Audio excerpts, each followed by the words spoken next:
Clamor popular, la voz del Perú profundo que nos hermana. Buenas noches, hermanos y hermanas, soy Yasmín Díaz desde tu canal Clamor Popular, la voz del Perú profundo que nos hermana. Y nos hermana también como un país que forma parte de nuestra patria grande, nuestra amada patria grande, nuestra Latinoamérica. Y bueno, este es un espacio para romper los cercos mediáticos, como día a día lo ven en mis programas, para luchar contra la manipulación masiva que no solamente ocurre a nivel nacional en nuestro país, sino también a nivel mundial. Son los mismos operadores, los poderes fácticos, ¿no?, que están detrás de las riquezas y quieren perpetuar el saqueo a nuestra Latinoamérica, no solamente al Perú, porque hay factores de hecho internacionales, ¿no?, atrás, como en el caso de Yanacocha, y bueno, pues vemos cómo el gas también, ¿no?, Pluspetrol y todos son operadores internacionales que se mueven también a nivel mundial, ¿no?, rapaces tras nuestras riquezas, ¿no? Y bueno, Latinoamérica es muy rico, un país muy rico, así como lo es Venezuela, y como lo es Irak, el Medio Oriente, ¿no?, como lo es Libia también, y otros países de nuestro mundo. El hecho es que lo que yo les digo aquí siempre se basa en fuentes, en informaciones que ustedes no van a escuchar que los opinólogos comenten en los medios de comunicación de la manipulación masiva, ¿no? Ellos cercan ciertas informaciones. Entonces aquí mi objetivo como periodista de prensa popular, prensa del pueblo y por la hermandad de nuestros pueblos, periodista sanmarquina, mujer, luchadora social, ser humano ante todo, porque eso se trata de crecer como ser humano cada día, pues les vengo a dar informaciones que quizás no han escuchado, algunos sí, otros no, pero con fuentes, ¿no? En primer lugar, decidí hacer este programa a partir de un informe que revisé de hace pocos días, que no está en español, está solamente en inglés, sobre la relatora especial sobre los efectos negativos de las medidas, sanciones, ¿no?, unilaterales que ha aplicado Estados Unidos en los últimos años, digamos a partir del 2014, contra Venezuela, ¿no? Bueno, los medios de comunicación nunca hablan de estas sanciones, ¿no? Tienen un objetivo, ya se imaginan cuál es, ¿no? Encontrar un culpable absoluto de todo. Y nunca mencionan de esto, ¿no? Sucedió antes con Irak. Saben que antes de bombardear Irak y convertir lo que es ahora simplemente una fuente de petróleo para los Estados Unidos, ¿no?, porque ahora están allí sacando todo el petróleo que puedan, ¿no? Antes de que ocurra esto, hubo también sanciones económicas, bloqueo contra el llamado, bueno, el dictador, ¿no?, de Irak, ¿no? Más allá, no es santo de mi devoción, Saddam Hussein no fue, pero más allá de ver el personaje que en este caso estaba allí de líder o de gobernante, se trata de los medios que aplica Estados Unidos cuando quiere arrasar con un gobierno que no conviene a sus intereses hegemónicos, a sus intereses de codicia, ¿no?, de tener rapazmente el recurso que no tiene dentro de su territorio y simplemente tomarlo, ¿no? Y para eso inventa, pues, demonios, ¿no? Demonios. Y en este caso sucedió, ¿no?, como antecedente a lo que les voy a dar lo que ha diagnosticado y evaluado y las recomendaciones que ha dado la relatora sobre estas sanciones sobre Venezuela, les quiero citar un hecho concreto, ¿no? Cuando ocurrió la guerra contra Irak, ¿sí?, este bombardeo que dejó más de 1 millón de muertos, un estudio de la ONU encontró que más de 500.000 niños habían muerto debido al programa de sanciones del expresidente Clinton, ¿no? Clinton en esa época, bueno, aplicó sanciones también, igual las que está aplicando contra Venezuela y que viene aplicando, y desde ello resultaron 500.000 niños muertos. Ahora, en ese momento, en el año 95, le preguntaron a la secretaria de Estado de Clinton, le dijeron, pero ¿cómo es posible que ustedes hayan ocasionado 500.000 muertos por el bloqueo económico, por el bloqueo específicamente de la llegada de medicinas y alimentos? Porque eso se trata. Es como que yo estoy en mi casa y vienen, hay vecinos y me cercan y no puedo ir a la tienda, no puedo comprar medicinas, no puedo ir a la farmacia y me cercan, mi dinero no vale. Entonces, simplemente si alguno de mis seres queridos se enferman o yo misma, pues muero o de hambre o de falta de medicamentos, ¿no? Es algo similar. Entonces, en esa época se comprobó que habían muerto 500,000 niños en Irak. Entonces, le preguntaron a la secretaria de Estados Unidos, Madeleine Albright, secretaria de ese momento de Estado, le dijeron, pero es que no se pueden negar los 500,000 muertos niños inocentes que han habido. Entonces, ¿usted qué responde a eso, no? A estas muertes por las sanciones previas antes de la guerra, ya la guerra convencional, primero aplicaron una guerra híbrida, ¿no? Entonces, ella dijo, vale la pena matar 500,000 de niños de Irak, dijo así, está textualmente, ustedes lo pueden encontrar si buscan Madeleine Albright, 1995, y dijo, ¿no? Vale la pena matar 500,000 de niños de Irak si se trata de liberar a Irak de un dictador, ¿no? Entonces ellos, digamos que esa es la idea, ¿no? Castigar, ¿qué importa la población que muera? La cosa es que sacar a aquella persona, a ese gobernante que llaman dictador o llaman que es el enemigo o el demonio y toda la demonización que viene acompañado de todos los medios de comunicación a nivel mundial para justificar esa invasión, ¿no? Pero previamente fue una guerra económica, ¿no? Entonces miren cómo puede justificar los muertos. Esas son las políticas que ya se reflejan desde hace mucho, ¿no? ¿Y qué sucede? Pues que esto se vuelve a repetir, ¿no? No han hecho ahorita una guerra convencional, no ha habido un bombardeo, pero la guerra económica está desde el 2014. ¿Qué dice sobre esto? Ahora les voy a citar dos economistas que han hecho un informe, un estudio, que son muy reconocidos en Estados Unidos. Ellos son estadounidenses.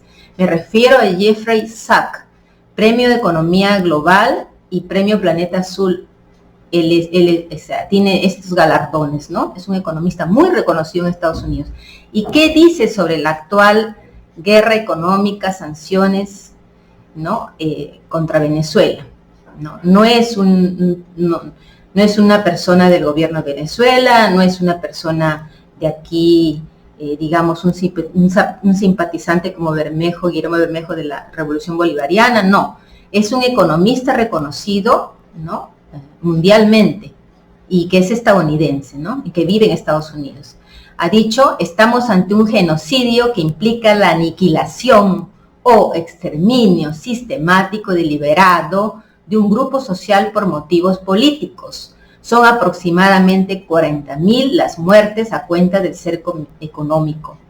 Ya es bastante difícil lograr el progreso económico, pero cuando Estados Unidos está utilizando su poder político para destruir otros países, los resultados pueden ser devastadores. Las sanciones estadounidenses tienen como objetivo deliberado destruir la economía de Venezuela y por lo tanto conducir a un cambio de régimen, como lo hicieron también con otros gobiernos, ¿no? Como les he narrado el caso de Irak. Es una política infructuosa, despiadada, ilegal y fallida que causa graves daños al pueblo venezolano, ¿no? Pueden leer las fuentes, ustedes mismos las pueden encontrar, yo lo que hago es exponerlas, ¿no? Ellos han hecho, bueno, en este caso Jeffrey Sachs, acompañado por Mark Bracebutt, que es otro economista muy reconocido, codirector del Centro de Investigación en Economía y Política, Center for Economic and Policy Research, CPR, ¿no? En Washington, D.C. Obtuvo su doctorado en Economía en la Universidad de Michigan. Él es otro economista muy reconocido, ¿no? Y ha hecho un informe, un estudio. O sea, esto no es que a mí me parece, es una percepción. Han hecho un estudio que ustedes pueden revisarlo. Se titula Sanciones económicas como castigo colectivo. Sanciones económicas como castigo colectivo. O sea, toda una población. No es contra un gobierno, no es toda una población. Entonces, ahí ellos exponen, es un estudio que ustedes los pueden encontrar con ese título por Mark Bracebutt y Jeffrey Sachs, ¿no? Entonces, estos dos economistas con premios, con autores de muchos libros, muy reconocidos, ¿no? Han confirmado lo que la relatora de la ONU, les voy a decir, ¿no?, los resultados, las conclusiones y específicamente cómo bloquean los medicamentos, las piezas para las maquinarias, por ejemplo, para un respirador artificial, para las operaciones cardíacas, para todo lo que puede implicar en un hospital. No tienen las piezas, no pueden comprarlas, hay un bloqueo total, no solo de medicinas, para VIH, para enfermedades infecciosas de todo tipo, o sea, no solamente medicinas, sino también las piezas que son parte del mantenimiento para diferentes artefactos que tienen que ver con operaciones y con todo lo que un hospital tiene, ¿no? Todos los equipos, porque eso necesita mantenimiento, necesita piezas, necesita comprarse también nuevos aparatos para radiología, para tantas cosas. Pues imagínense si no, el mercado o el dinero no vale porque están las cuentas congeladas o simplemente están prohibidos los laboratorios de comprar. Es una cosa terrible, eso es un genocidio. Y eso es lo que ha relatado la ONU. No lo estoy diciendo yo, no lo estoy diciendo Guillermo Bermejo, ni otro. O sea, eso lo ha relatado la ONU, ya lo dio las conclusiones que yo les voy a leer después de, primero voy a compartir con ustedes un video que también resume un aspecto de los pacientes solo crónicos. Estamos hablando ahí de los pacientes crónicos, los resultados de este bloqueo económico que tiene que ver con la salud, ¿no? Lo que ha calificado de catastrófico la relatora de la ONU, ¿no?, respecto a los efectos violatorios de los derechos humanos básicos en Venezuela, ¿no? Y la relatora, después del video les voy a decir las conclusiones a las que ha llegado y cómo específicamente se va dando estas sanciones, no tan despiadadas. Y bueno, vean el video, ¿no?, que es un informe sobre este tema. Y después continúo con el relato, ¿no? El relato que hace esta importante enviada de la ONU, que ha estado en este año, en febrero, viajó, ha estado allí, también ha revisado el tema de la pandemia. Bueno, a continuación, el video que confirma este informe. El futuro es incierto para decenas de venezolanos con enfermedades crónicas en ese país. Hasta hace poco más de 2 años, la Fundación Simón Bolívar, brazo social de la petrolera Citgo, sufragaba los gastos de trasplantes y tratamiento de alto costo para este tipo de pacientes. Con la aplicación de medidas coercitivas por parte de Estados Unidos contra PDVSA y el embargo de Citgo, este programa ha quedado a la deriva. Fundalatin, una ONG en materia de promoción y defensa de derechos humanos, ha recogido los casos. Pudimos escuchar el testimonio de las madres y de estos pacientes que se ven afectados ante estas medidas medidas ilegales que le han implementado a nuestro país. Nosotros pudimos documentar 195 casos, donde en esos 195 casos hay personas que han fallecido, personas que han suspendido sus tratamientos. Esta es una de las razones que impulsó a que 4 relatores especiales y 2 expertos independientes del Consejo de Derechos Humanos de la Organización de Naciones Unidas emitieran un comunicado en el que denunciaron el impacto del bloqueo estadounidense sobre los derechos fundamentales de los venezolanos. Advirtieron que cientos de pacientes con cáncer podrían morir ante la aplicación excesivamente estricta de las sanciones. Esta denuncia es una denuncia muy importante, se hace en el contexto de los mecanismos del Consejo de Derechos Humanos para interrogar a los estados sobre las acciones que violan los derechos humanos en el mundo, y es una carta muy importante porque además de denunciar estos hechos hacen una serie de preguntas al gobierno de Estados Unidos sobre cómo Estados Unidos está garantizando que las sanciones contra Venezuela no afecten los derechos humanos. El documento de los relatores de Naciones Unidas habla sobre pacientes con cáncer, pero la realidad afecta a todos quienes padecen alguna enfermedad crónica como diabetes, SIDA, entre otras. Es el caso de Yamilet Rojas, madre de un paciente de 7 años diagnosticado con atresia de vías biliares extrahepáticas. En las cuestiones de salud no hay color político, no eres blanco, no eres negro, es la vida. Y en este caso son muchos niños que están esperando. Realmente en el 2019, cuando vinieron las sanciones sobre PDVSA y Citgo, se sufrió un impacto muy grande en esta población de niños que está esperando. No solamente el trasplante, tenemos niños que fueron trasplantados en aquella oportunidad que ameritan tratamientos de alto costo para ellos poder alargar, vamos a decirlo así, el funcionalismo de este trasplante que ya se le hizo en alguna oportunidad. Esta denuncia y sus argumentos han llegado incluso a la Corte Penal Internacional, desde donde se informó a Fundalatin que están estudiando los casos. La solicitud de esta ONG es que se permitan las transacciones que garanticen el acceso a la salud de los pacientes. Lo que comenzó como una estrategia geopolítica para lograr un cambio de gobierno en Venezuela es hoy una real amenaza contra el derecho a la vida y la salud de los venezolanos. A pesar de que las medidas coercitivas estadounidenses han tendido a recrudecer, los venezolanos llaman la atención de los organismos multilaterales para ejercer presión y exigir el cese al bloqueo. Jessica Sosa, RT, Caracas, Venezuela. Bien, hermanos, han visto el informe de RT, in situ, con los pacientes, con los familiares, esta terrible situación, realmente algo despiadado, ¿no? Porque van más allá de las sanciones económicas, se trata de evitar que se compren medicinas, evitar que se compren nuevos equipos, que se haga mantenimiento. Bueno, ahí lo han visto, pero además está el informe que corrobora todo esto y mucho más, ¿no? Dicen el informe, la relatora, que este es informe hace pocos días publicado, por eso es que quise darles, hacerles saber, ¿no?, de esta situación que sucede en Venezuela, para que de algún modo se sepa, porque sé que los medios de comunicación no van a hablar de este informe, ¿no? Y eso es lo que quiero compartir con ustedes. El sistema de salud gratuito universal establecido por la Revolución Bolivariana, que yo lo conozco, yo estuve allá en Venezuela en 2011 y 2012, les digo mi testimonio.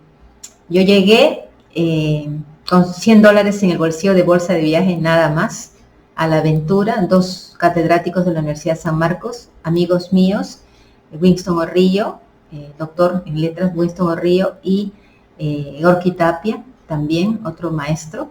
Me dijeron, Yasmín, viajas para allá. Bueno, aquí tenemos nuestra colaboración, $50 cada uno. Y así, con $100 en el bolsillo, me fui. Y bueno, me di con muchas sorpresas, ¿no? Cuando llegué, estuve hospedada en un hospedaje así muy, muy cómodo que encontré de organizaciones sociales, ¿no? De comunas, que allá se organizan mucho las comunas, se organizaban, ¿no? Y de mucha solidaridad realmente, ¿no? Mucha conciencia de lo que es la patria grande y de que hay que recibir a un hermano que viene de otro país, que no tiene familia sobre todo. Y en base a esa solidaridad, sobreviví las 2 primeras semanas. Después llegué al hospital que había el CDI. Ellos llaman Centro de Diagnóstico Integral, los CDIs, que pude observar estaban en todas partes. La cantidad de centros de diagnóstico integral que encontré fue realmente sorprendente. Y eso me explicaron que era parte de la misión Barrio Adentro, o sea, llegar a un centro médico en cualquier parte, rincón del país. Y eso lo comprobé con mis propios ojos.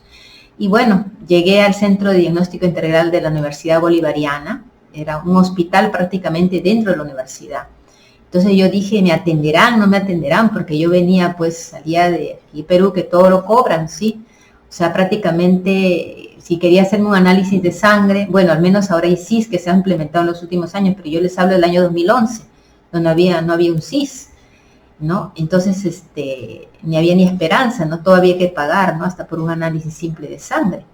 Entonces, cuando me dijeron, yo leí en la entrada allí del hospital, leí que decía que era derecho humano universal y que no había cobro. Nada más, no había cajas.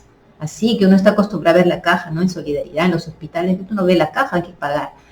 Entonces, vi allí en el periódico mural, veía como un periódico mural en entrada de este hospital, decía CDI tal, y decía, está reconocido como derecho humano, ¿sí? Y esto universal. Cuando yo leí lo universal, entonces dije, de repente me pueden atender, pero yo no soy venezolana, estaba como turista, esa era mi calidad migratoria. Entonces entré y le dije a un doctor que estaba vacío, casi no había pacientes, porque como había tantos CDIs por una parte y otra parte, o sea, es suficiente, ¿no? También habían lo que son las clínicas populares, que también eran como hospitales y también atendían así gratuitamente. Entonces yo pregunté y le dije a un doctor ahí, encontré un doctor cubano, ¿no? y le pregunté y le dije, ¿me cree que me podrían hacer exámenes? Yo soy como turista, sé que es gratuito, pero soy turista. Entonces me preguntó, me dijo, pero ¿tú hace cuánto que estás aquí? Te veo un poco deshidratada, estás bastante delgada. Sí, le digo, pasa es que yo me he venido, como te has venido hacia la aventura, sí, le digo, pasa es que ya tengo 15 días, ¿no? Me dice, tú necesitas alimentarte bien, tú tienes, ¿no? Se mostró muy preocupado por mi situación. Y bueno, me dijo, claro que sí, te podemos hacer todos los exámenes que tú necesites. Y así, ni siquiera entré y me dijo, adelante. Habían ecógrafos, había todo. Y en un ratito me hicieron ecografía de total, ¿no? Abdominal, renal, todo, ¿no? Y me encontraron algo extraño en la vesícula. No sabían qué era. Entonces me dijeron, mira, te hemos hecho, ahora ven para tus exámenes de sangre, vienes en ayunas, todo, y todo sin cobro. Te vamos a hacer un chequeo general. Pero hay una cuestión, hay algo en tu vesícula y eso tienes que pasar por una tomografía total para ver qué cosa es lo que hay en tu vesícula. Exactamente, si son piedras o es algo más. Entonces yo, bueno, al día siguiente fui para hacerme la ecografía, o mejor dicho, para que me hagan la tomografía, y me dijo, pero bueno, va a demorar un poco días la tomografía. En todo caso, mejor, me dijo, te hospitalizamos y así aprovechamos para hacerte más exámenes porque hay camas libres, ¿no? Y entonces yo así sorprendida, ¿no? Estaba como en otro mundo. Entonces, claro que sí, si estás en un hospedaje, vente para aquí. Y es más, acá también hay peruanas, hay enfermeras peruanas y de pronto una compatriota tuya, pues sales de ahí de pronto a un trabajo, de pronto te dicen para que vivas en su casa y no estés pues andando así a la deriva, me dijo el doctor. Entonces le dije, bueno, muchas gracias de verdad por la solidaridad. Y vente mañana, traes tus cepillos, tu toallita, lo básico, y bueno, aquí te atendemos y para hacerte todo el chequeo necesario, ¿no? Y te quedes aquí también de hacerte la tomografía para ver qué tienes en la vesícula. Así me fui al día siguiente, dejé el hospedaje, que ya me quedaba lo último de dinero. Realmente yo me fui a la de Dios porque soy una persona que tiene mucha fe y creo que cuando uno hace las cosas con amor, pues Dios, que para mí es el amor universal, nunca abandona.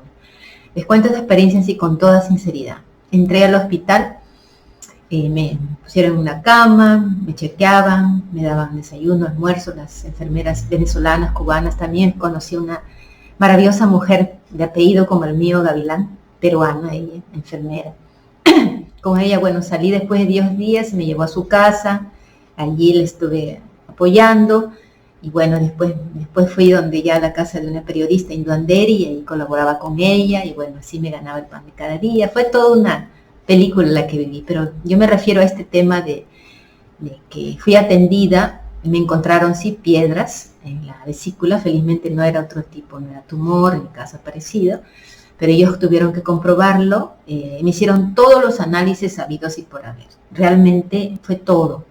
Me atendieron, me hidrataron, me alimentaron de lo mejor. Realmente yo me sentí, hice hasta un poema. Es un poema que yo les voy a compartir. Lo tengo allí entre mis archivos de mis correos de esa época, que lo compartí y que conocí una periodista y me llevó a Radio Nacional y yo allí pude decir en cadena, ¿no?, nacional, ese poema que yo escribí estando en una cama de la Universidad Bolivariana.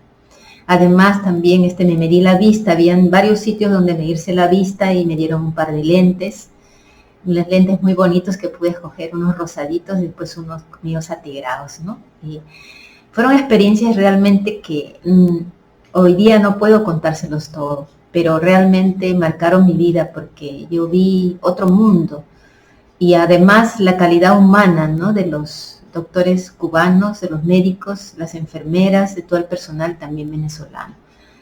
Y en este momento también vi una anécdota que les comparto, y es lo último que voy a hablar de mi experiencia, ¿no? Pero realmente lo que me refería es que era un sistema de barrio adentro en todas partes de Caracas, que yo conocí Caracas porque con el metro, y que era muy cómodo y que incluso personas sobre 60 años no pagaban nada y también las personas que tenían un problema de alguna limitación física igual no pagaban, ¿no?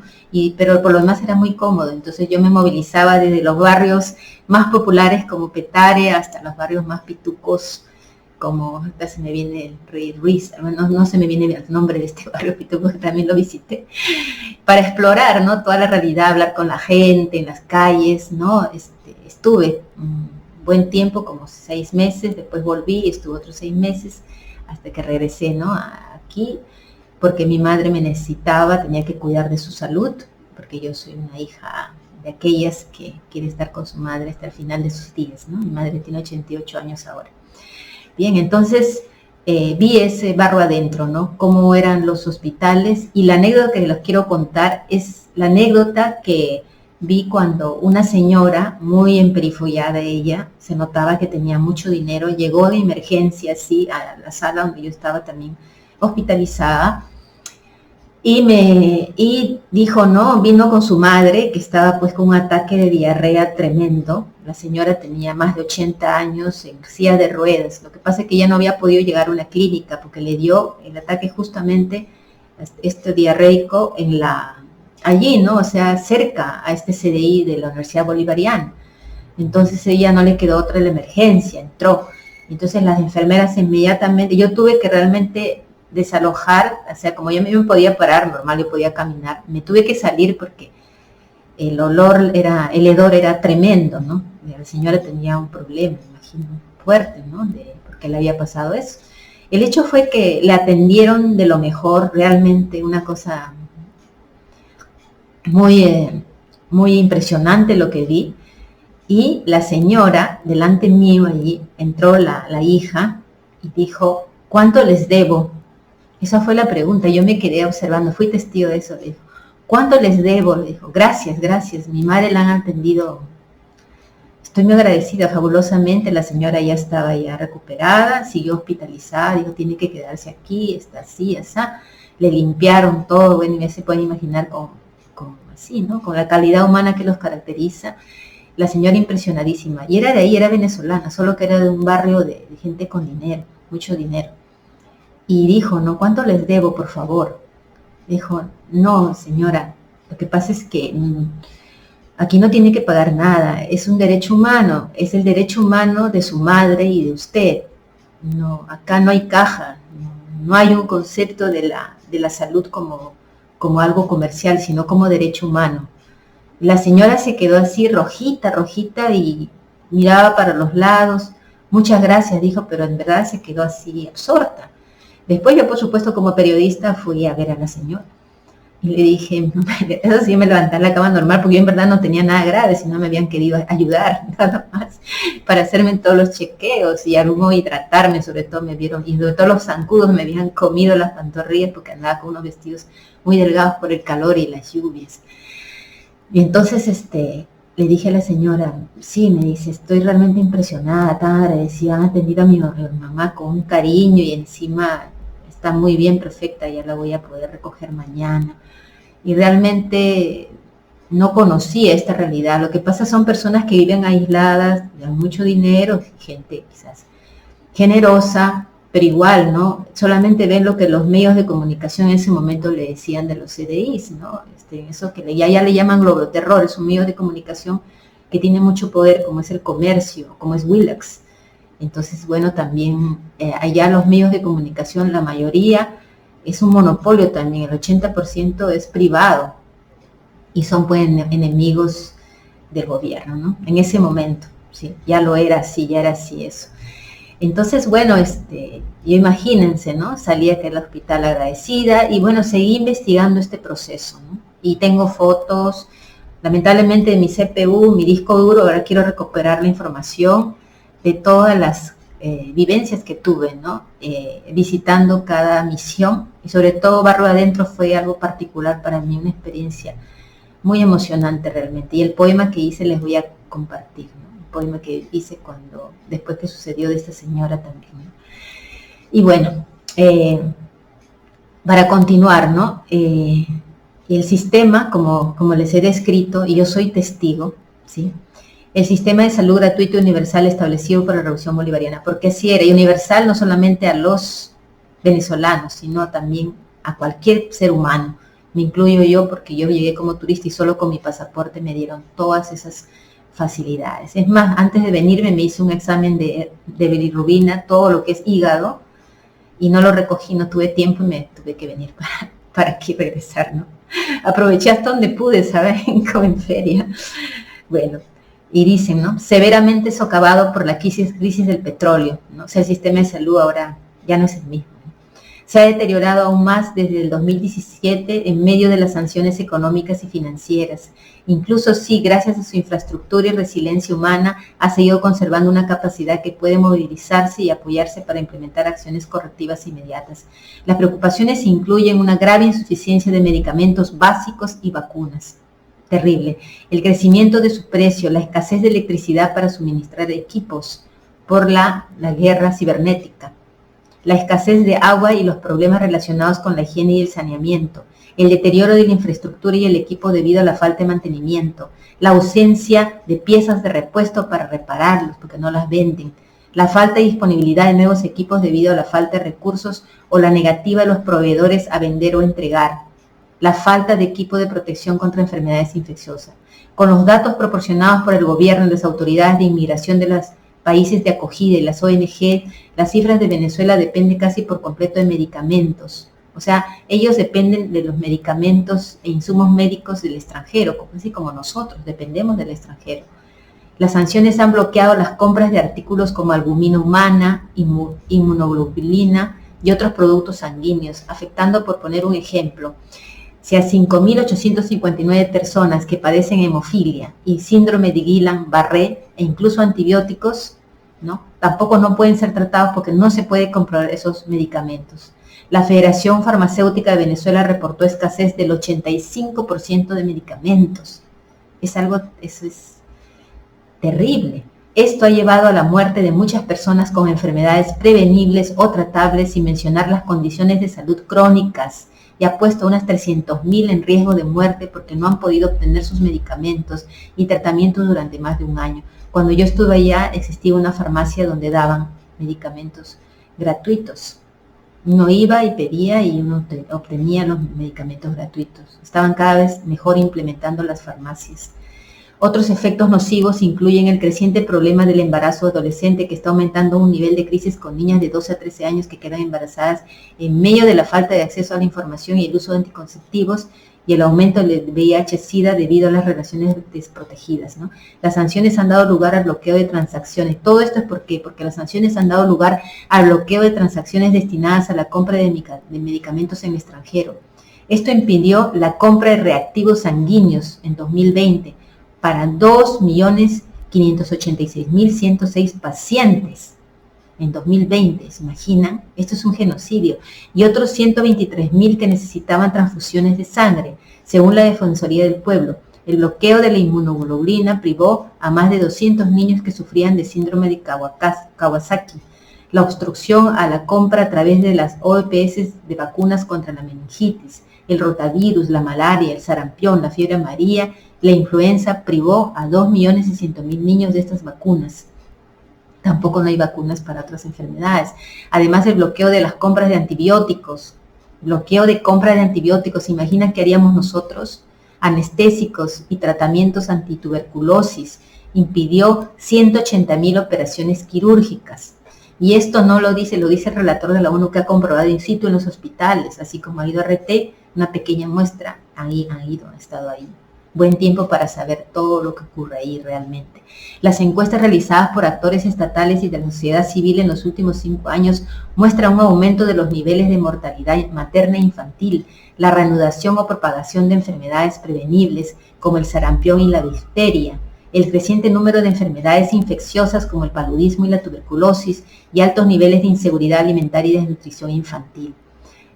ENCOVI citó un aumento del 31% en la mortalidad general entre 2017 y 2018. Sobre la base de esta encuesta, 2 economistas han estimado que el impacto de las sanciones había infligido daños muy graves a la vida humana y la salud, incluida más de 40.000 muertes, lo que decía el economista, ¿no?, Sack, en el 2017 y 2018, solo en esos 2 años, y que estas sanciones se ajustarían a la definición de castigo colectivo de la población civil, justamente de acuerdo al estudio, ¿no? Ellos han hecho el estudio aparte, estos economistas, que está ahí publicado, ¿no? Pero esto es, digamos, un informe de la ONU oficial, está colgado en su página.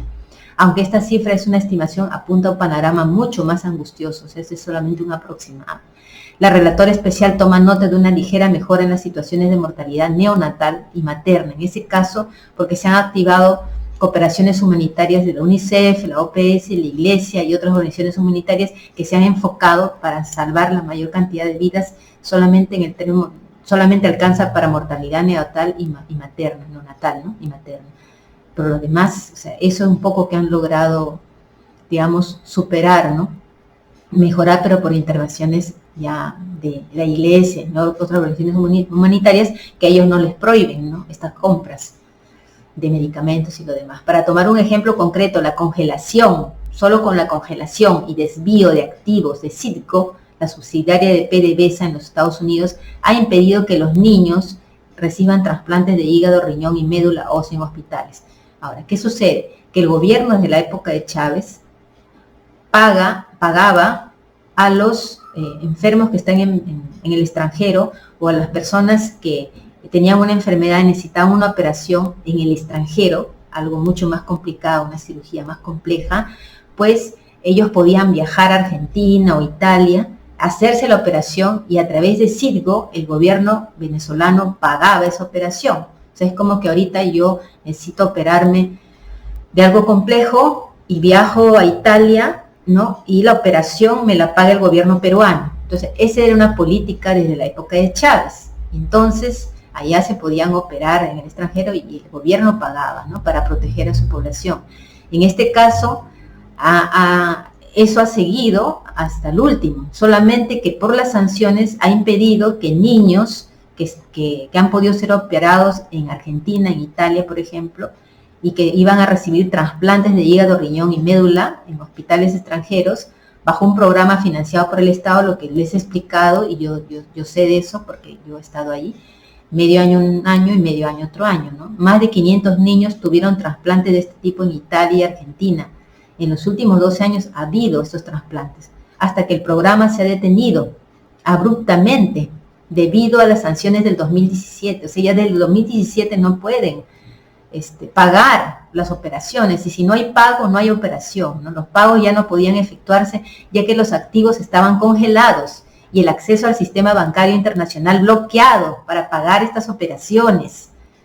O sea, es terrible. Hasta junio del 2021, 53 niños esperaban la reanudación del programa para recibir los trasplantes en el extranjero, lo que no se pudo hacer en Venezuela. 14 niños, incluidos 3 de 1 a 3 años de edad, ya han muerto, ¿no? Esperando estos trasplantes. Hay otros que siguen esperando y ni por eso, ni porque la ONU les ha dicho, o sea, por favor, dejen las sanciones que afectan a la salud, ¿no? A operaciones y todo esto, pero no, caso omiso. Y este es un informe ya total. El relator especial visitó la planta de Quimbiotec, que produjo casi 600.000 dosis de productos derivados de la sangre en 2011. La producción cayó alrededor de 300, claro, en 2011, claro, cuando yo fui estaba en su apogeo. La producción cayó alrededor de 300.000 dosis en 2015 y a 1.610 en 2020, hasta que se detuvo por completo. No pueden producir, ya que las sanciones les impidieron comprar componentes y reactivos para el medicamento que solía producir y piezas de repuesto del extranjero. O sea, no hay piezas para las diferentes máquinas que hacen todo eso, porque ahí tenían ciertamente producían ya ciertas cosas. Ahora luchan por mantener su equipo y mantener a su personal más crítico hasta que pueda reanudarse la operación. El 15 de junio del 2020, un proveedor de equipos y esto es hace poco, ¿no? Y mantenimiento de Quimbiotec informó a su director que debido a las sanciones impuestas por los Estados Unidos ya no pueden proporcionar ningún producto ni servicio al Estado venezolano. O sea, los mismos laboratorios, los que producen equipos, expresan que quisieran hacerlo, pero que no pueden. Les caen unas sanciones tremendas, unas multas. Pero expresaron su interés en poder servir a Quimbiotec como cliente. O sea, tienen el interés, pero no pueden hacerlo, ¿se imaginan? En el caso de cualquier cambio en relación con estas sanciones, y están pidiendo que se cambien este tipo de sanciones. En el Children's Heart Hospital, el hospital más moderno, una vez manejó el 90% de las operaciones cardíacas de los niños. Sí, porque había un hospital, recuerdo, para niños solamente, para operaciones cardíacas, que yo logré ver, ¿no? Solía realizar hasta 5 cirugías cardíacas al día en el 2015. Realizó menos de 120 cirugías en 2020, o sea, de pasar de 5 diarias a 120 en 2020. Imagínate cuánta gente necesita y que el gobierno no puede hacer lo que hizo antes, porque yo soy testigo que lo hacían así. Y ahí lo está confirmando la ONU. Debido a la escasez de fondos, equipos, repuestos, medicamentos y personal calificado, el hospital no ha podido reparar los equipos hemodinámicos que soportan los procedimientos de intervención vascular, porque las sanciones les impiden realizar los pagos para nuevas maquinarias. El Hospital Pediátrico de los Ríos de Caracas ha sido el principal hospital para niños de fuera de la capital. Según los informes, varias de sus 34 especialidades ya están cerradas. El hospital carece de medicamentos básicos, equipos médicos e instrumentos, porque no se pueden comprar más. Ya no puede alimentar a sus pacientes y los pacientes en los servicios de oncología y hematología no pueden recibir tratamiento, como lo han visto en el informe RT completo, lo que obliga a las familias a buscar, si pueden permitírselo, tratamiento complementario en otro lugar. Una vez más, los más pobres son los más afectados desde las sanciones del 2017. Se han suspendido los trasplantes de órganos y siguen esperando los trasplantes de órganos. Hay muchos niños en espera. La relatora especial se reunió en el hospital con niños pacientes que sufrían de patologías crónicas de nefrología y hematología, con padres y niños que murieron a causa de estas patologías porque no se pudo proporcionar tratamiento. Se refirieron a la escasez de agua y electricidad. Acá hay otro punto, la falta de medicamentos esenciales, equipo insuficiente como máquinas de diálisis, 5-20 siguen funcionando, 5 de 20. Y si se malogran esas 5 no tienen nada, porque no hay manera de comprar equipos tampoco. Equipo técnico que se desmorona por falta de piezas de presupuesto, de repuesto, reducción de las unidades de cuidados intensivos debido a la falta de respiradores, falta de imágenes por resonancia magnética, la propagación de enfermedades oportunistas, malaria, dengue, lupus y enfermedades gastrointestinales debido a las condiciones insalubres de agua y higiene, la falta de alimentos. O sea, claro, no hay agua ni higiene, ¿por qué? Porque hay también un problema allí de lo que es la guerra cibernética, ¿no? Con la electricidad. Es lo que ya han dicho y han comprobado, ¿no? En diciembre de 2020, ONUCIDA estimó que 110.000 venezolanos vivían con VIH-Sida, menos de la mitad de los cuales recibían tratamiento antirretroviral, y se estima el 38% no conocía su estado. El acceso a las pruebas y el tratamiento del VIH ha sido un desafío constante. Debido a la falta de pruebas y controles prenatales, muchas mujeres embarazadas están dando a luz niños VIH, porque ya no tienen ya todos los insumos que antes podían entregar a la población, como parte de un derecho humano, ¿no? Que antes que yo estuve presente ahí, yo vi cómo era hasta el 2012. Esto empezó en el 2014, la guerra económica interna, y 2015 ya la guerra económica de parte de los Estados Unidos. Antes del 2016 el Estado suministraba anualmente de forma gratuita a través del Fondo de Medicamentos Estratégicos de la OPS un estimado de 12 millones de medicamentos antirretrovirales a los enfermos de SIDA. Sí, se suministraba a los enfermos de SIDA. Yo me acuerdo cuando yo fui, ¿no? Y resulta que ahora, como ya no se puede hacer, de los pacientes con VIH-Sida en el país, en 2016 se detuvo estas compras debido al aumento de los costos y al congelamiento de las cuentas, ¿no? Del gobierno. Se desarrolló una grave escasez. Como resultado, 80.000 de los aproximadamente 120.000 pacientes con VIH-Sida tuvieron que suspender su tratamiento por falta de medicamentos. Y es por eso que también escapan de Venezuela, por la falta de medicamentos. Hay venido muchos pacientes con SIDA que no se pueden tratar allá porque ya no tienen los medicamentos que les daban hasta el 2015. Mientras que 2.300 personas con VIH-Sida murieron en 2015, la tasa de mortalidad se duplicó con creces en 2018. El mantenimiento de las sanciones en el contexto de la pandemia ha empobrecido aún más a los estratos más vulnerables de la sociedad, con un 43% de los hogares que informan de la imposibilidad de trabajar o la pérdida de sus recursos. No solo no se aliviaron las sanciones a pesar de las insistencias del secretario general de la ONU, ha insistido Estados Unidos que disminuye el grado de sanciones. El alto comisionado se lo han dicho, los relatores especiales, ¿no? Pero no, han impuesto más sanciones en el 2020, ¿se imagina? Quieren que reviente la gente. Los hallazgos preliminares sobre su impacto en la población en el curso de la pandemia figuran en el informe del relator especial a la Asamblea General de las Naciones Unidas del 2020. El 17 de junio del 2021, el gobierno de los Estados Unidos emitió una licencia general que autorizaba transacciones ya cuando entró Biden, ¿no? Para decir solamente transacciones y actividades que involucran al gobierno y a varios bancos venezolanos, siempre que estén relacionados solo con la prevención, el diagnóstico y el tratamiento del COVID. Abrieron una posibilidad solamente con ese rubro específico, no para otro tipo de enfermedades, solamente pandemia. El relator especial hace un llamamiento al gobierno de los Estados Unidos, a los bancos y a las empresas de todo el mundo para que apliquen efectivamente estas excepciones humanitarias y al menos lo de la pandemia puedan combatir mejor, ¿no? El relator especial lamenta que la oposición política, o sea, la gente de la oposición, no haya respaldado un acuerdo entre el gobierno y el partido del gobierno, ¿no? y los partidos de oposición para descongelar los activos del Banco Central de Venezuela en el Banco de Inglaterra, para que se pueda comprar medicamentos, kits de protección, desinfectantes y vacunas, lo que bloquea la transacción. El 10 de junio del 2021 el gobierno deploró que Estados Unidos causara que el banco suizo UBS bloqueara parte de un pago al sistema COVAX por vacunas contra el COVID-19. O sea, este banco suizo bloqueó y no se pudo realizar esta compra de vacunas COVAX. Si bien acoge con satisfacción la exención anunciada sobre la posibilidad de descongelar los activos del Banco Central congelados en los Estados Unidos para pagar las vacunas COVAX, le preocupa que no procedan. A finales de junio de 2021, Venezuela solo podía usar vacunas anti-COVID China y Rusia. De China y Rusia no puede usar más. El ministro encargado del agua explicó que solo el 50% de las unidades de distribución del sistema estaban funcionando debido a la imposibilidad de comprar repuestos y hacer mantenimiento, y que había que distribuirlos en rotación para garantizar la entrega a todos, informó. O sea, también el agua, no hay escasez de servicio de agua público. ¿Por qué? Porque todo lo que es el sistema de funcionamiento, ¿no? Para que pueda haber este servicio, está imposibilitado, tiene problemas porque no pueden comprar repuestos y hacer mantenimiento de todo este sistema.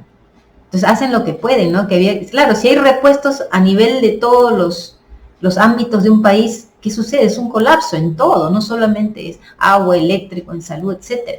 Y que había que distribuirlos en rotación para garantizar la entrega a todos. Se informó que el 52% del sistema de distribución de agua, que es tan importante para la salud, utiliza tecnología estadounidense. Ahí el problema, que todo esto estaba hecho a base de tecnología estadounidense, y el 29% de equipos alemanes y suizos. Y como son países que también forman parte del bloqueo, porque Estados Unidos está secundado por Europa. Las sanciones han hecho imposible invitar expertos relevantes a realizar mantenimientos y han obligado a reducir un 30% de los agentes químicos utilizados para tratar el agua y purificar el agua. Todo este proceso, entonces no hay personas que puedan purificar el agua, no hay dicen, expertos relevantes, importantes para que hagan este mantenimiento y así se pueda purificar el agua para hacerla potable.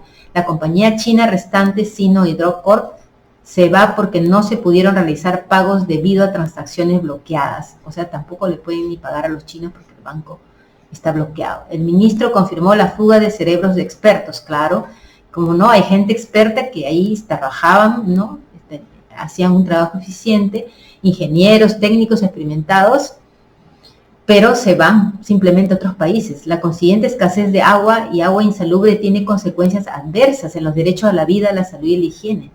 Si no se puede comprar repuestos, si no se puede purificar el agua, es un caos realmente. Venezuela solo puede producir el 40% de la electricidad que necesita. Solo el 60% no pueden. Y las líneas eléctricas funcionan a menos del 20% de su capacidad.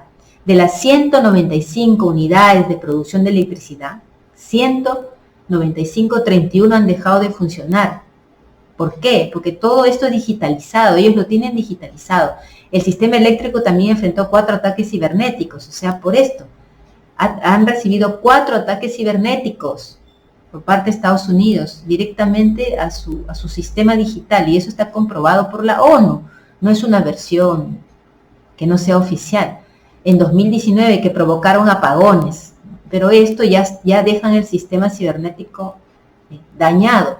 El ministro a cargo dijo que en la región sureste el 75-80% de la electricidad no se podía producir porque las máquinas de termoenergía estaban dañadas y necesitaban además ser reparadas. Y no se puede reparar si no hay los elementos, si no se puede comprar las piezas, los equipos en general. El diésel es esencial para la red de energía. Por otra parte, su producción agrícola, el transporte. El diésel es importante para todo: alimentos, generación de electricidad, operación de bomba de agua, transporte público, tránsito, ambulancias, todo es el diésel, dicen, ¿no? Descrita como inminente en el momento de la visita, precipitaría una situación catastrófica para la población, agravando más la producción, el almacenamiento, el transporte y el suministro de alimentos. En 2020, Estados Unidos eliminó una exención a las sanciones que permitía a Venezuela intercambiar petróleo crudo contra diésel, amenazando directamente la generación de energía crítica, el transporte público y el suministro de alimentos, ¿no? El relator especial considera que el estado de emergencia nacional anunciado, porque claro, han anunciado un estado de emergencia nacional en cuanto a lo que se refiere que entra Venezuela en estado de emergencia según lo que dice Estados Unidos.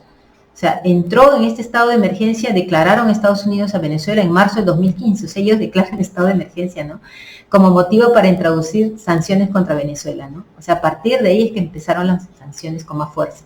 Y prorrogado, y siempre prorrogan el estado de emergencia, lo prorrogan y lo prorrogan, ¿no? Reiteradamente hasta ahora. Contravienen los requisitos del artículo 4 del Pacto Internacional de Derechos Civiles y Políticos. No se corresponde con los criterios de la existencia de una amenaza para la vida de la nación.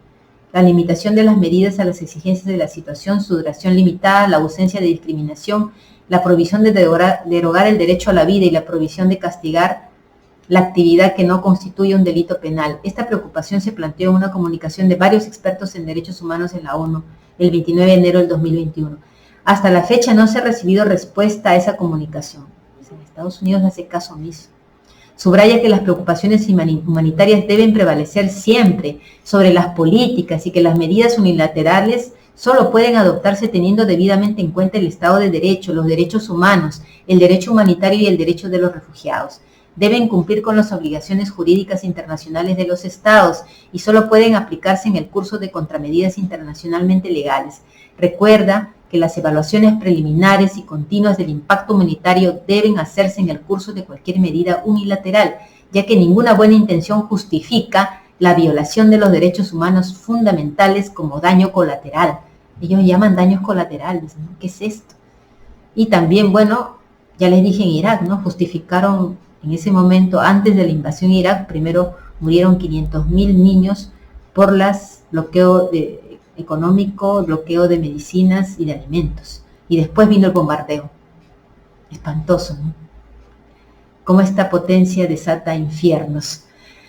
El relator especial subraya la inadmisibilidad de aplicar sanciones extraterritorialmente e insta al gobierno de los Estados Unidos a poner fin a la emergencia nacional con respecto a Venezuela, revisar y levantar las sanciones sectoriales contra el sector público y privado de Venezuela, revisar y levantar las sanciones secundarias contra terceros estados partes y abstenerse de imponer sanciones a los suministros de diésel, que son los que mueven todo, todas las maquinarias, que puedan precipitar una crisis aún más profunda. Insta a los gobiernos de Estados Unidos, Reino Unido, Portugal y bancos a descongelar los activos del Banco Central de Venezuela para comprar bienes humanitarios. Se necesita descongelar esto que está congelado para comprar bienes humanitarios y restaurar los servicios públicos a través de mecanismos mutuamente acordados, monitoreados por las agencias de la ONU. Hace un llamado a todos los interlocutores para que tengan una visión amplia sobre los bienes esenciales que se entenderán como medicamentos. Claro, de eso se trata. Evitar que lleguen medicamentos, vacunas, alimentos, equipos médicos, eso es genocida y de otro tipo. Repuestos para todo que tiene que ver con suministros de agua, electricidad, transporte, equipos industriales y combustible. Son la única forma de garantizar las necesidades humanitarias y los derechos fundamentales humanos del pueblo de Venezuela, ¿no? Imagínense, y hay varias ya llamadas de atención de antes, pero los medios de comunicación no le van a decir ni un fragmento de esto, o lo han escuchado por ahí. No. Esto está bien oculto, ni siquiera está en español. Yo he tenido que traducir todo y con la ayuda, ¿no?, de alguien muy cercano a mí para hacer la traducción correcta, ¿no?, de este informe de la ONU, ¿no? Esto es hace pocos días, por eso es que lo vi y quise compartir con ustedes, aprovechando en involucrarlo en este tema, no solamente a nivel nacional, de los cercos mediáticos que hay sobre ciertos temas, como ayer vimos con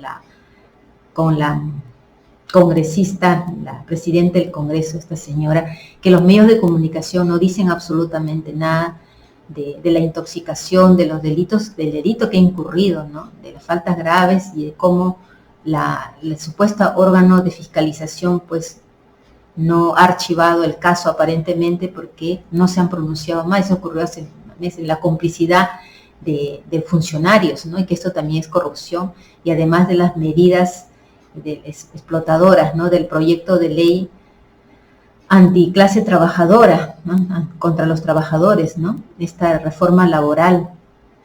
Y bueno, ¿no? Así, y ellos, los medios de comunicación, pues no dicen absolutamente nada al respecto, ¿no?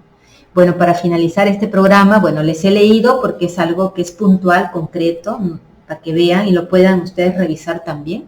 Este informe está en la página de la ONU y tiene, digamos, es reciente, ¿no? Ahora, por otra parte, volviendo a nuestro contexto nacional, quería, bueno, antes de despedirme, leerles algunas publicaciones que ha hecho el ex premier Bellido, ¿no? En su Facebook. Y es importante porque esto también motiva, y aparte que es para impulsar las banderas de la gran transformación, ¿no? Que además dejar bien claro que no solamente él y otros líderes, aparte también el propio pueblo, que esa es la base fundamental, nuestros pueblos, nosotros, ¿no? Tenemos que tener en claro que se necesitan cambios estructurales, que esas banderas de lucha que ya enarbolamos siguen adelante, ¿no? Él dice, Guido Bellido dice, estimados compatriotas, la agenda principal para el pueblo es la renegociación del gas de camisea, está bien claro, nueva constitución, lucha contra la corrupción y la reactivación económica, junto a salud, educación y agricultura de calidad para todos.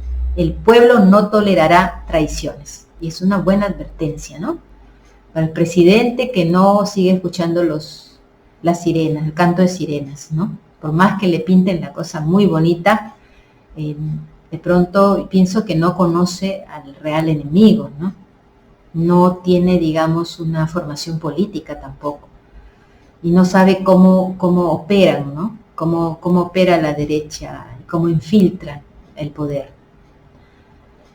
No permitamos, dice, que minimicen la agenda del pueblo. Es la agenda del pueblo. Y no permitamos que minimicen o la dejen a un lado. Eso quiere decir, viva la calidad de vida de los peruanos, viva la soberanía nacional.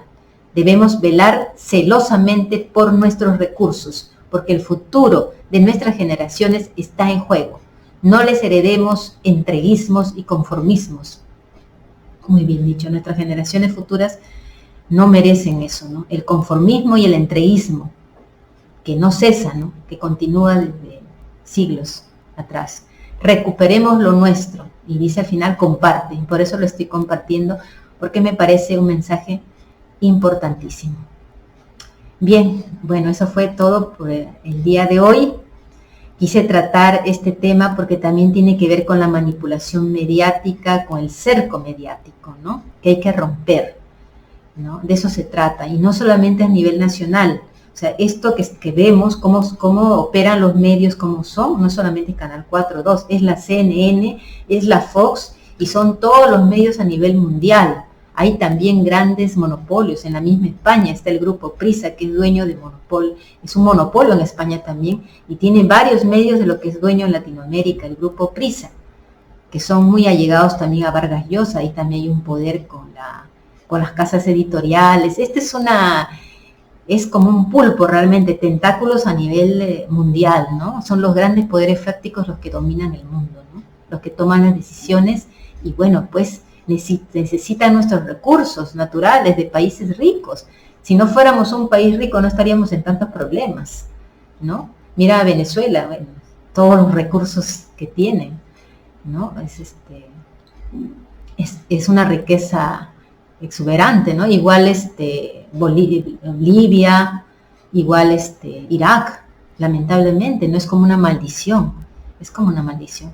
Pero nosotros tenemos, sin temores, aún viendo las amenazas, lo que significa ser un país soberano o elegir la soberanía, hay amenazas, ¿no?, que se ciernen, pero hay que hacerlo, digamos que el ejemplo de AMLO en el sentido que ha sido diplomático, ha ido avanzando, se ha ido fortaleciendo en el camino, ahora sí, ya después de algún tiempo ya fortalecido, digamos, con el pueblo, que ya lo conocen, que ya tiene un programa diario, él tiene más de 3 millones de seguidores como youtuber, ¿no? Él ya sabe comunicarse con su pueblo, entonces ha desarrollado estrategias muy acertadas, ¿no?, para que no lo vayan a demonizar o cambiarle el sentido de cada política que quiere hacer.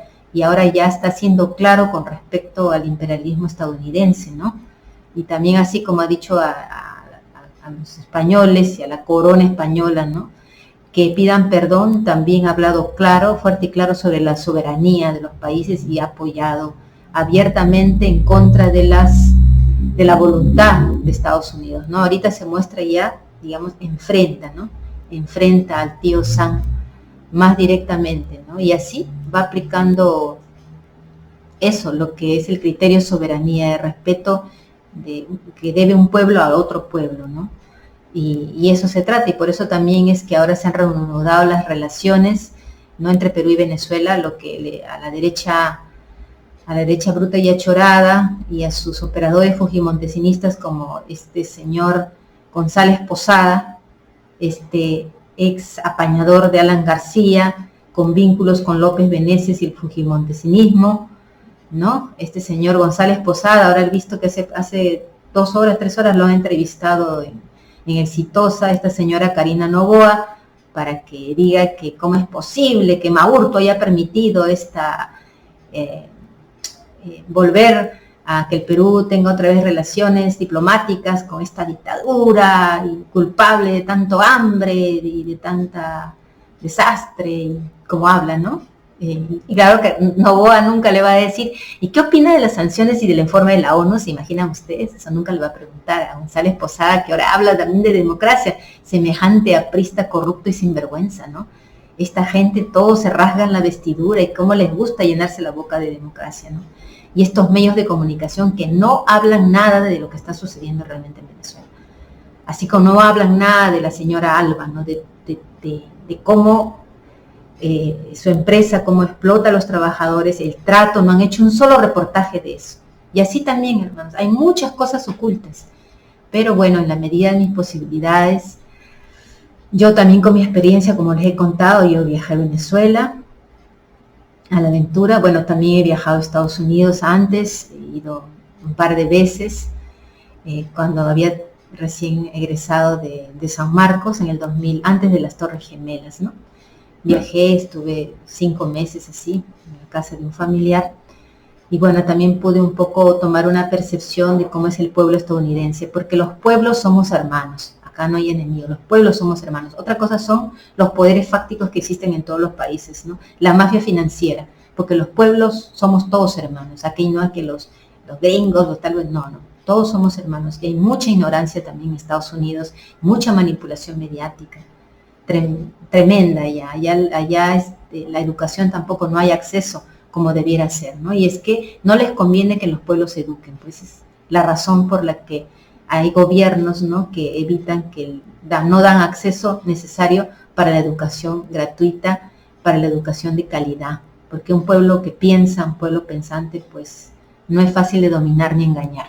Bueno, un abrazo a todas y todos, con todo mi afecto de patria grande, de patria es humanidad, ¿no?, como diría José Martí. Y termino diciendo, hermanos, hay mucho por hacer, que esa es también una consigna de César Vallejo, de nuestro poeta César Vallejo. Hermanos, hay mucho por hacer. Causachum Perú, Causachum Nueva Constituyente.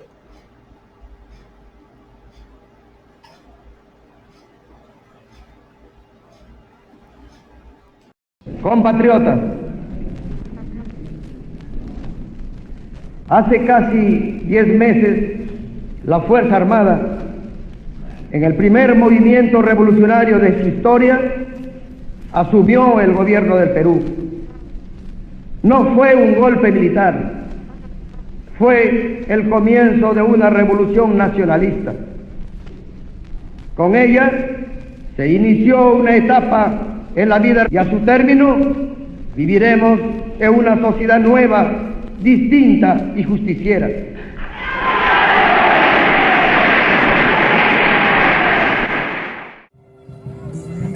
Todos a ver, ahí vamos a ver. Vengan todos a ver, ahí vamos a ver.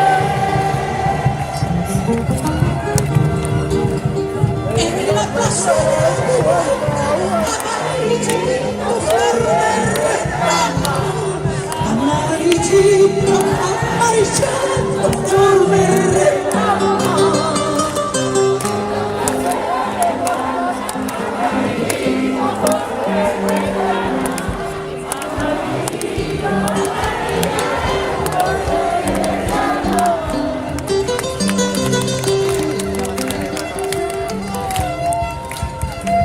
Donde la sangre del pueblo ahí se derrama, donde la sangre del pueblo ahí se derrama,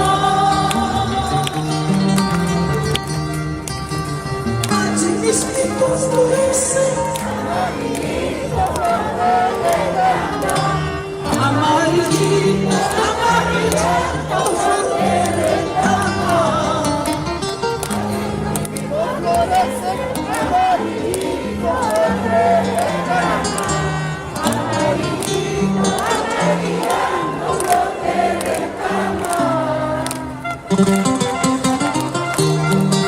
allí donde los cerros están cantando, allí donde los cerros están dando sus centellas de luz, ahí donde nuestros niños están cobijándose bajo dos esteritas, allí en esa inmensidad de las pampas de la quinoa, de las pampas de Galera, están nuestros niños y crece la flor de la retama, crece la esperanza. Por 5 esquinas están los hinchis en la casa, por 5 esquinas están los hinchis en la casa. Van a matar estudiantes, amigos del corazón.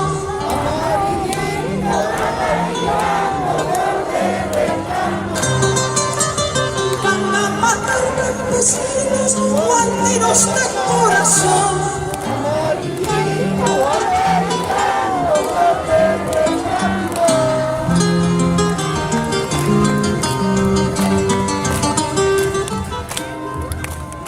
La sangre del pueblo tiene rico perfume. La sangre del pueblo tiene rico perfume. Huele a jazmines, morenas, geranios y margaritas, a púrpura y dinamita. Huele a jazmines, morenas, geranios y margaritas, a púrpura y dinamita. A púrpura y dinamita. A púrpura y dinamita.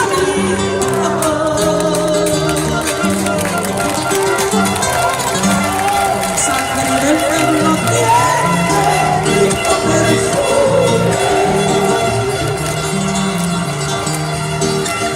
La sangre del pueblo tiene rico perfume. Huele a jazmines, morenas, geranios y margaritas, a púrpura y dinamita. Huele a jazmines, morenas, geranios y margaritas, a púrpura y dinamita.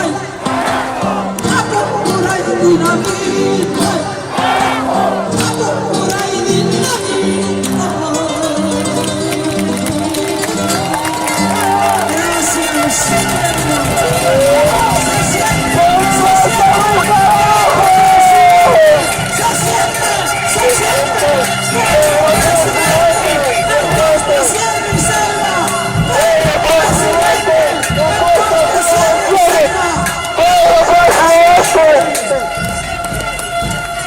Perú!